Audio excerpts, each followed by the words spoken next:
South ఇండియాలోనే అతి తక్కువ ధరలకే నాణ్యమైన రత్నాలని అందించే ఏకైక సంస్థ 6JVR. నమస్తే అండి, welcome to tree media devotion.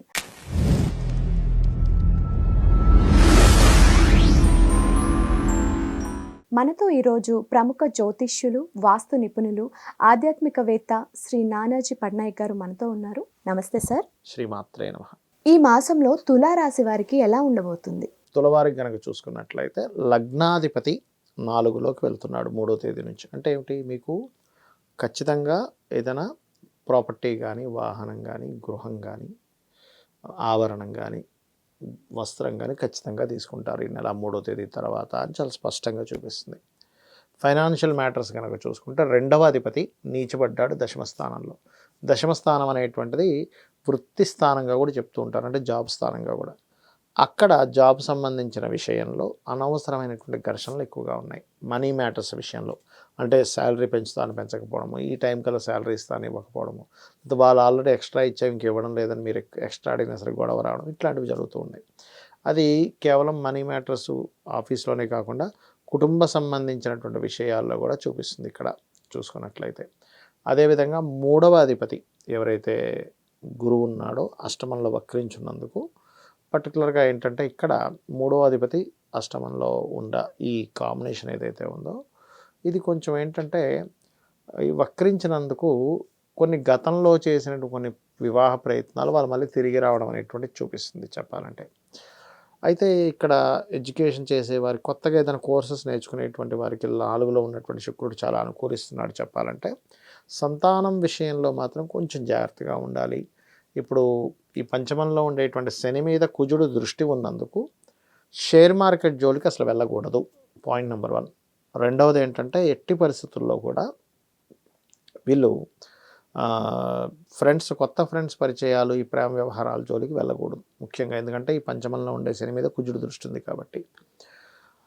అదేవిధంగా కొద్దిగా లోన్స్, మీ యొక్క జీవిత భాగస్వామి ఏదైతే లోన్స్ కోసం ట్రై చేస్తుంటారో ఆ లోన్స్ ఫలిస్తాయి. కాకపోతే ఇక్కడ వర్క్ స్ట్రెస్, ఉద్యోగంలో స్ట్రెస్ ఎక్కువగా ఉంటుంది కాబట్టి కాస్త కాళికాదేవి యొక్క ఆరాధన, లక్ష్మీ నరసింహస్వామి యొక్క ఆరాధన, ఎక్కువగా ఉద్యోగం మారాలంటే నాకు ఉద్యోగం రావట్లేదు అనుకునేటువంటి వారు లలితా సహస్రనామాల్లో ఓం శ్రీమాతా శ్రీ మహారాజ్ని శ్రీమత్ సింహాసనేశ్వరి నమః లేదా ఓం మాణిక్య మకుటాకార జానుద్వై విరాజితాయ నమః చేసుకోవడం మంచిది. ఎందుకంటే ఎప్పుడైతే కుజుడు 2లో ఉన్నాడో కొంచెం గొడవలు ఇస్తాయని చెప్పుకున్నాం కాబట్టి సూర్య భగవానుని చూస్తూ ఓం మిత్రాయ నమః అని అనుకోవడం కానీ, లేకపోతే కొంతమంది అంటుంటారు ఏంటంటే నేనేం మాట్లాడినా సరే అది చెడైపోతుందండి అని. అలాంటప్పుడు ఏంటంటే ఓం కర్పూర వీటి కామోద సమాకర్ష దిగంతరాయ నమః చేసుకుంటే కూడా ఖచ్చితంగా వీరికి బాగుంటుంది.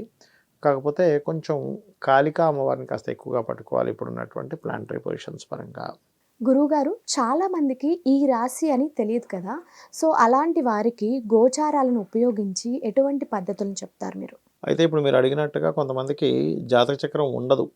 జాతక చక్రం లేని వాళ్ళు ఈ శని కుజ పరస్పర వీక్షణ వల్ల అందరూ అసలు ఏం చేసుకోవాలి, ఇప్పుడు పలానా నక్షత్రం తెలియదు, రాశి తెలియదు, అలాంటి వారు ఏం చేసుకోవాలంటే ముఖ్యంగా ఈ శని కుజుల యొక్క ప్రభావం ఫస్ట్ 1 మంత్ ఎక్కువగా ఉంది. దాని తర్వాత ఒక 4.5 months దీని యొక్క ప్రభావం స్వల్పంగా ఉంటుంది.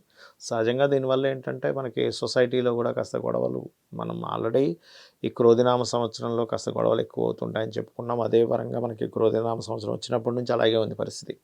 అంత గందరగోళ పరిస్థితే ఉంది, మనం చూస్తూ ఉన్నాం. గొడవలు కానీ, మత కల్లోహాలు కానీ, ఎవరు గుళ్ళో ఏదో చేస్తున్నారు కానీ ఇట్లాంటివన్నీ ఉన్నాయి. అయితే ఈ శని కుజులు పరస్పర వీక్షణ ఉన్నప్పుడు, రాహు దృష్టిలో కుజులు ఉన్నప్పుడు ఎక్కువగా అవుతూ ఉంటాయి ఇంకా. అందుకని కాస్త ఈ వాటర్ ప్లేసెస్కి వెళ్ళినప్పుడు కానీ, ఎక్కడైనా మనకి గొడవలు అవుతాయి అనుకున్నప్పుడు కానీ కొంచెం జాగ్రత్తగా వెళ్తూ ఉండాలి. ఇంట్లో ఒక్కసారి నరసింహస్వామిని కానీ, అమ్మవారిని కానీ, లేదా ఆంజనేయ స్వామిని కానీ తలుచుకొని బయలుదేరినట్లయితే త్రుటిలో తప్పుతాయి చాలా విషయాలు. ఇది మెయిన్గా గుర్తుపెట్టుకోవాలి. అదేవిధంగా మరొక విషయం ఏంటంటే ఇక్కడ కొంతమందికి జాతక చక్రం ఉండదు. జాతక చక్రం లేని వాళ్ళు ఈ రెమెడీ చేసుకోవాలి. ఇంకోటి ఏంటంటే చాలామంది ఏమనుకుంటుంటారంటే గోచార గ్రహాలే మొత్తం రూల్ చేస్తాయి అనుకుంటారు. కాదు, గోచార గ్రహాలు ఏంటంటే జస్ట్ బలాన్ని ఇస్తూ ఉంటాయి నడిచేటువంటి మహాదశకి, నడుస్తున్నటువంటి సిచ్యువేషన్స్కి. అయితే దీనికంటే ముఖ్యంగా ఏంటంటే మీ పర్సనల్ చార్ట్ చూసుకోవాలి. అంటే మీరు పుట్టినటువంటి తేదీ, నెల, సమయము, అదేవిధంగా ప్రాంతము, అంటే ఎక్కడ పుట్టారు, వీటిని తీసుకొని మీ లగ్న బలం ఎలా ఉంది, మీ లగ్నం బలంగా ఉందనుకోండి, ఆటోమేటిక్గా ఏమవుతుందంటే మీరు చేసేటువంటి ప్రతి పనిలోని సక్సెస్ఫుల్గా వెళ్తూ ఉంటారు. మీరు అంటే లగ్న బలం వల్ల ఏమిటి వస్తుంది అంటే మీ స్ట్రెంగ్త్, అంటే మీరు స్ట్రాంగ్గా ఉన్నారా లేదా అనేటువంటిది మీ లగ్న బలం చెప్తుంది. మీ స్ట్రెంగ్త్ అవ్వాలంటే ఏం చేయాలో చెప్తుంది లగ్న బలం.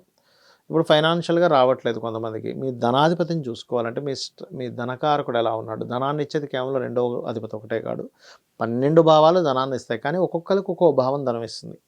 అంటే కొంతమందికి రియల్ ఎస్టేట్లో వస్తుందంటే 4వ భావం వల్ల, కొంతమందికి ఎడ్యుకేషన్లో వస్తుందంటే 9వ భావం 2వ భావం కలయికల వల్ల, ఇంకొంతమందికి వ్యాపారాల్లో వస్తుందంటే బుధుడు వల్ల, ఇంకొంతమందికి సర్వీసెస్లో వస్తుందంటే 12వ అధిపతి ధనాధిపతి కలవడం వల్ల, విదేశాల్లో వస్తుందా అనేది చూసుకోవాలి. అదేవిధంగా కొంతమందికి అంటే సోదరులే శత్రువులు అవుతూ ఉంటారు. ఎందుకు? బికాజ్ ఆఫ్ థర్డ్ హౌస్ పాడైంది. అదేవిధంగా మరి కొంతమందికి అంటే ఉద్యోగం రాదు ఎంత ప్రయత్నిస్తున్నా, అలాంటప్పుడు లలితా సహస్రనామాల్లో ఓం శ్రీమాతా శ్రీ మహారాజ్ని శ్రీమత్ సింహాసనేశ్వరి నమః చేసుకోవచ్చు, లేదా ఓం మాణిక్య మకుటాకార జానుద్వయ విరాజితాయై నమః అనే నామస్మరణ చేసుకోవచ్చు. ఇవి చేసుకోవాలి. అలా కాకుండా కొంతమంది ఏంటంటే అసలు విదేశీ యోగమే ఉండదు, విదేశాల కోసం ప్రయత్నం చేస్తుంటారు. అసలు 12వ అధిపతి మీ జాతకంలో విదేశాలకు వెళ్తే బాగుంది అంటే మీరు ఇక్కడ ఉండడం వేస్ట్. లేదు 12వ అధిపతి బాగాలేడు అంటే విదేశాలకు వెళ్ళడం వల్ల వేస్ట్ అవుతుంది. అది ఆ క్లారిటీ అనేటువంటిది మీ జన్మజాతకంలో ఉంటుంది. కేవలం 12వ స్థానం అంటే విదేశాలు మాత్రమే కాకుండా ఇన్వెస్ట్మెంట్స్ మనం చూడండి, రైట్ టైంలో ఇన్వెస్ట్మెంట్ ఏదైనా చేశామంటే అది కలిసి వస్తుంది. రైట్ టైం ఇన్వెస్ట్మెంట్స్ ఎట్లా తెలుసుకుంటాము?